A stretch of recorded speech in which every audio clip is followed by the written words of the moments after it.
দুপুরের খাবার খেতে বসে গেছেন নাকি বন্ধুরা? কলাইয়ের ডালের বড়া বানাচ্ছি। সকল বন্ধুকে স্বাগত জানিয়ে এখন থেকে শুরু করলাম। 2-3 দিন আসতে পারিনি, শরীর সাথ দিচ্ছিল না। বারবার বলি শরীর সাথ দিচ্ছিল না, সব কিছু বলে উঠতে পারি না। হয়তো কিছু কিছু আপনাদেরকে জানিয়েছি। এই নিয়ে একদিন ভিডিও করব। সবাই কেমন আছেন বলুন? সকলকে স্বাগত জানাচ্ছি আবারও একবার। 2-3 দিন কাজল ছুটি নিয়েছে, রান্না বান্নার দায়টা আমার উপরেই পড়েছে। আজকে দোকান বন্ধ, রবিবার, সেই জন্য কোনো সমস্যা হয়নি। ঘরদোর ঝাড়া পোছাও চলছে। খেতে বসবো, এরপর রান্না হয়ে গেছে। এই বড়া কটা গরম গরম ভেজেই খেতে বসবো। এখানে হয়েছে পানমেশারের ডাল আর সব দিয়ে চচ্চড়ি, বড়ি ফোড়ন দিয়ে। চলুন তাড়াতাড়ি করে দিই, টেবিলে সবাই এসে বসে গেছে। সন্ধ্যা হয়ে গেছে বন্ধুরা, সন্ধ্যে দেখিয়ে এলাম। ব্যাটা নিয়ে এলো দুধ কেটে দুধ গরম করব আর চা করব। মা আর ব্যাটা মিলে চা খাবো। আজকে ভাই নাই, ভাই চলে গেল কলকাতা। বাসন ধোয়া হয়েছে, বাসনগুলো সমস্ত মুছে তুলবো। এখানে সমস্ত মশলাগুলো আমি ধুয়ে নিই, জিরে, ধনে, 5 ফোড়ন সব ধুয়ে শুকিয়ে তারপরে রাখি। আজকে জিরে, মৌরি, জোয়ান এগুলো ধুয়েছি আর একটু ঘরে বেসন করেছি। হ্যাঁ বন্ধুরা, ছোলাটাকে কাঠখোলায় ভেজে নিয়ে খোলাগুলো ফুঁ দিয়ে উড়িয়ে দিয়ে তারপরে মিক্সিতে গুঁড়িয়ে নিয়েছি, বেসন করেছি। চলুন এগুলো কাজকর্মগুলো সারি। আর ব্যাটাকে দেবো একটু মুড়ি, সেজন্য নিয়েছি শসা, পেঁয়াজ, চানাচুর দিয়ে একটু মুড়ি দেবো। চলুন, এই হচ্ছে সন্ধ্যের টিফিন আমাদের। দাঁড়ান একটু আমতেল দিয়ে দিই।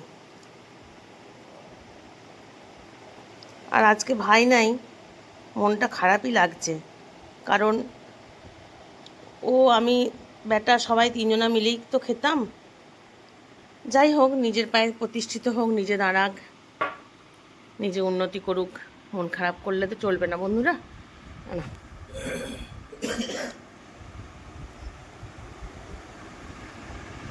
এখানে থাকো এটা। মশলা সব আচার করা হয়ে গেছে আর বাসনও সমস্ত মুছে তুলে নিয়েছি। এরপরে রান্নার জোগাড় করব, আটা মাখবো। আর এই যে ব্যাগগুলো, এগুলো সবজি রাখার ব্যাগ ছিল।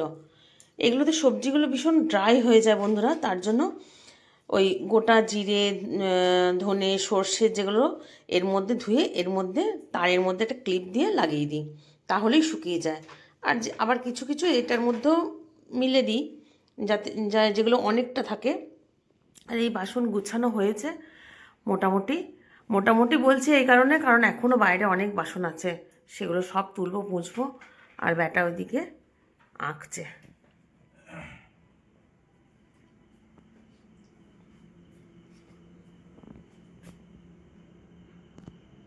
চলুন এবারে রান্নার জোগাড় করি।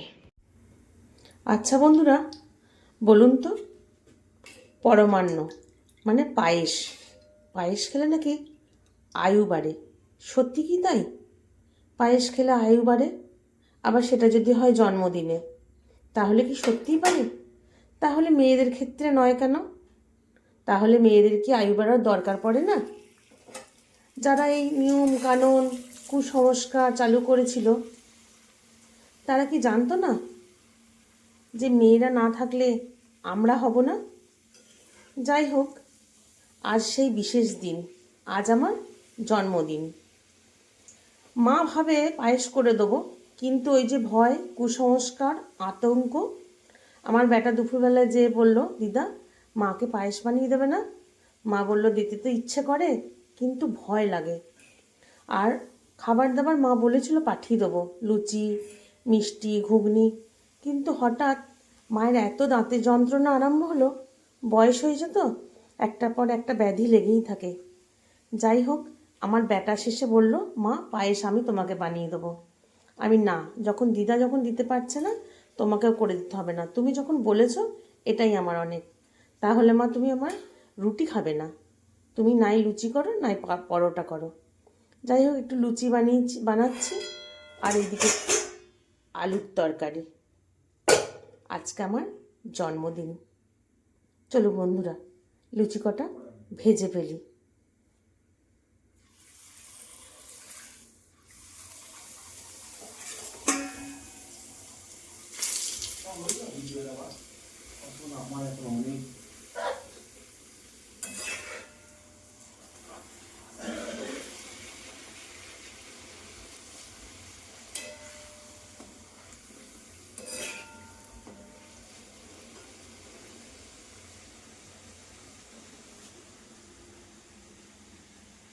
খাওয়া দাওয়া সেরে বন্ধুরা এখানে জোয়ান জল ভিজিয়ে দিয়েছি,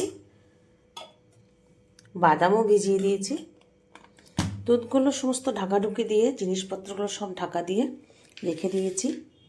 আসবো আর একদিন, আজ যাই বন্ধুরা, তাহলে আজ যাই, আসবো আর একদিন, আজ যাই তাহলে। চলুন বন্ধুরা, টাটা, গুড নাইট।